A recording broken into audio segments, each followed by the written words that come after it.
लोकसभा चुनाव में मिली जीत से लबरेज समाजवादी पार्टी लगातार भारतीय जनता पार्टी के ऊपर हमले कर रही है। समाजवादी पार्टी के राष्ट्रीय अध्यक्ष और कन्नौज से सांसद अखिलेश यादव ने उत्तर प्रदेश की स्पेशल टास्क फोर्स यानी एसटीएफ को नया नाम दिया है।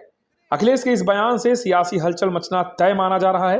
राज्य में एनकाउंटर्स पर सवाल उठाते हुए अखिलेश यादव ने एसटीएफ को स्पेशल ठाकुर फोर्स बता दिया।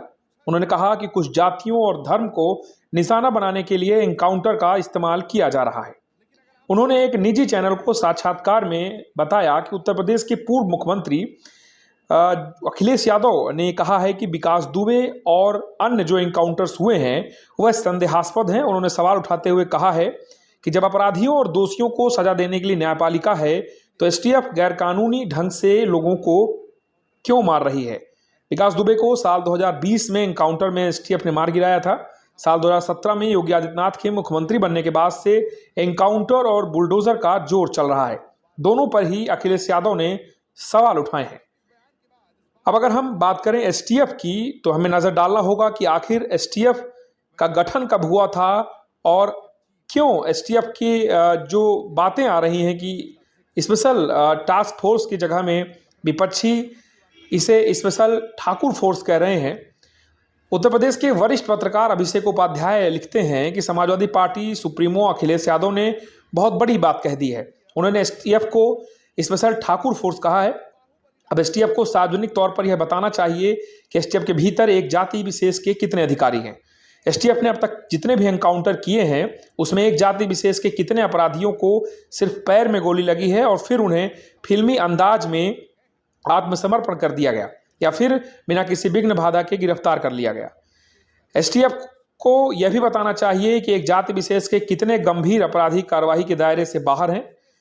उन्होंने यह भी लिखा है अपने सोशल मीडिया अकाउंट एक्स पर कि एसटीएफ को वर्तमान लीडरशिप के आने से पहले और बाद का भी जातिवार आंकड़ा सामने रखना चाहिए। यह ठीक है कि अपराधियों की कोई जाति नहीं होती, मगर जब जाति के आधार पर कार्रवाई करने और एक जाति विशेष के अपराधियों को बचाने व सह देने का सवाल अपने कद में माउंट एवरेस्ट को बौना करने लगे तो पारदर्शिता के लिए तथ्यों का सामने आना बेहद जरूरी है। कुल मिलाकर के पत्रकार हो या विपक्ष हो, लगातार सीएम योगी आदित्यनाथ और भाजपा सरकार की कार्यशैली पर सवाल उठ रहे हैं। लेकिन ऐसे में यह जानना बेहद आवश्यक है कि एसटीएफ का गठन कैसे हुआ था और क्या एसटीएफ के कार्य हैं, यह सब जानना बेहद जरूरी है। ग्राउंड जीरो पर आज हम आपको बताएंगे कि एसटीएफ के क्या कार्य हैं।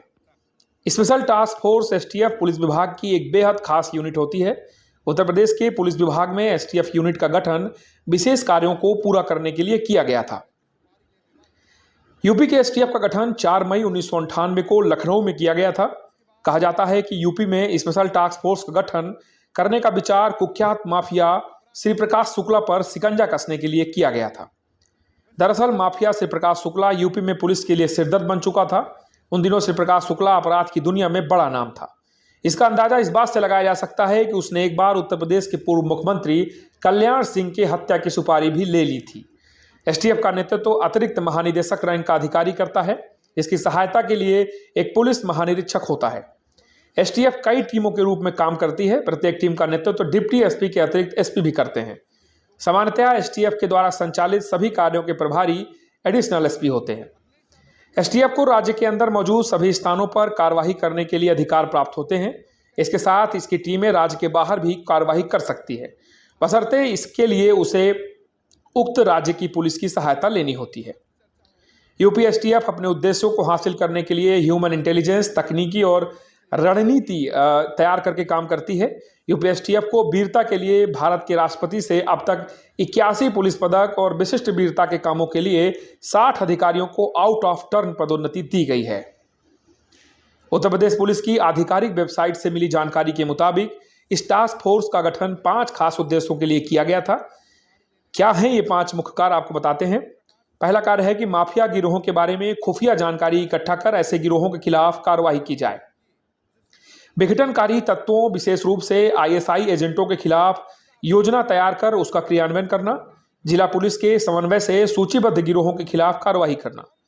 डकैतों के गिरोह, विशेष रूप से अंतर जिला गिरोहों के खिलाफ प्रभावी कार्रवाई करना और संगठित अपराधियों के अंतर जिला गिरोहों के खिलाफ प्रभावी कार्रवाई करने जैसे कार्य शामिल हैं। हालांकि एटीएस का गठन होने के बाद विघटनकारी गतिविधियों पर रोकथाम के लिए विशेष रूप से आईएसआई एजेंटों पर कार्रवाई का काम एटीएस को दे दिया गया। उल्लेखनीय है कि उत्तर प्रदेश में एसटीएफ की टीम कई कुख्यात गैंगस्टर्स और डकैतों को एनकाउंटर में ढेर कर चुकी है। इसमें अपराध जगत से जुड़े शिव प्रकाश शुक्ला, विकास दुबे, ददुआ, ठोकिया जैसे नाम शामिल हैं। एसटीएफ ने साल 2020 में यूपी के कानपुर में गैंगस्टर विकास दुबे का एनकाउंटर करने के बाद सोशल मीडिया पर खूब सुर्खियां बटोरी थी। एसटीएफ के नाम से प्रदेश में अपराधियों की रूह कांपती है, लेकिन सवाल उठना भी जायज है कि आखिर जब आप खुले तौर पे किसी को छूट देते हैं तो उसकी कार्रवाई पूर्वाग्रह से ग्रसित है या नहीं, यह जानना बेहद आवश्यक है। और यह सवाल इसलिए भी उठ रहा है कि विपक्ष ने एक तरफा यह बात उठा दी है और उसने आरोप लगाया है, खासतौर पे यूपी के पूर्व मुख्यमंत्री अखिलेश यादव ने। उन्होंने कहा है कि यह स्पेशल टास्क फोर्स नहीं है, यह स्पेशल ठाकुर फोर्स है। और यह सवाल इसलिए भी उठ रहा है क्योंकि लगातार समाजवादी पार्टी मुखर होकर भाजपा का विरोध कर रही है। आपको बता दें कि जब समाजवादी पार्टी की सरकार थी, भाजपा लगातार आरोप लगाती थी जो भी नियुक्तियां हो रही हैं वह खास तौर पे जाति विशेष को फायदा दिलाया जा रहा है। उस समय बहुत सारे संगठनों, खासतौर पे भाजपा के तरफ से कार्य कर रहे नेताओं ने यह तक कह डाला था कि लोक सेवा आयोग उत्तर प्रदेश में भी नियुक्ति नहीं कर रहा है, बल्कि यादव आयोग के तौर पे नियुक्तियां की जा रही हैं। तो आरोप प्रत्यारोप की राजनीति अब आकर के एक बार फिर ठहर गई है उत्तर प्रदेश में, और उसका जो निशाना है वो इस समय एसटीएफ है। और सोशल मीडिया में एसटीएफ को लेकर तरह तरह के कमेंट किए जा रहे हैं।